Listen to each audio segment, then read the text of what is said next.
You're back rocking with TFD, and we got another one. And listen, Caitlin Clark's return?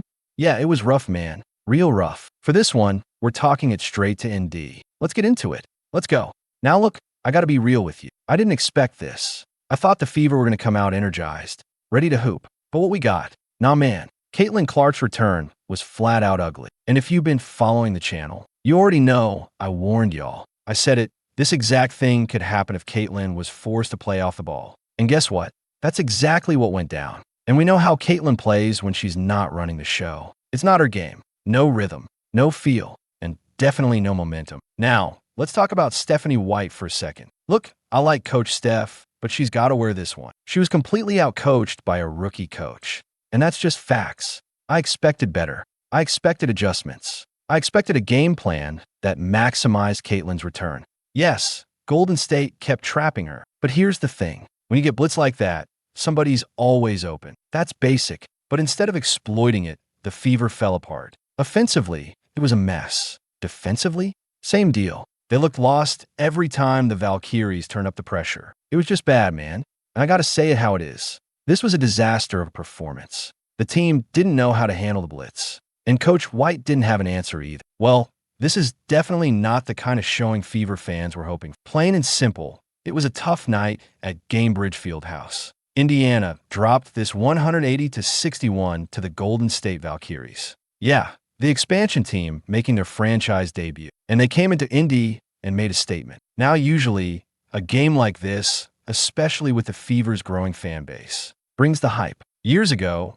this kind of matchup will be used to pack the place with summer campers. First-time fans just try to build some buzz, but that's not really needed anymore. The Caitlin Clark effect is real. This team sells out buildings across the league now. And yet, despite a crowd of 16,798 hacking the house today, the Fever came out flat. It was a brutal second half, especially downstretch. In the final 2 quarters, just 19 points combined. That's the same amount they scored in the third quarter alone. The shooting? Rough. They went something like July 4th, 34 in those final 2 frames, and couldn't buy a bucket from deep. Just 6 of 27 from 3. Offense looked completely out of sync, and the Valkyries took full advantage.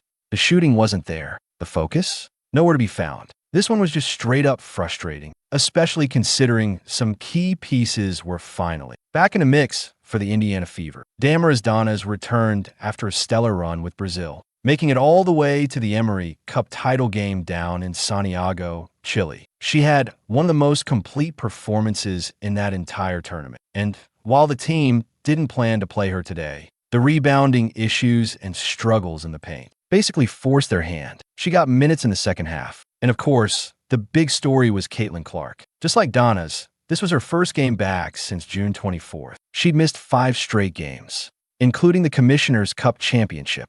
And you could tell she was trying to shake off the rust. Clark into the night with 10 points, 5 rebounds, and 6 assists. But the rhythm just wasn't there. She played the first 5 minutes, then had to ask out, clearly still working her way back. While there's no official minutes restriction, she played around 25 and tried to manage that load in shorter bursts to build up her conditioning. But here's the thing. Teams are still giving her the full defensive gauntlet, full court pressure, traps, blitzes at midcourt. And honestly, at this point, it's not just on Caitlin. It's on the whole squad to figure out. We've talked about this all season long. The game plan? Still not being executed. The attention to detail? Still missing. Yes, lineup changes and roster turnover are played a part.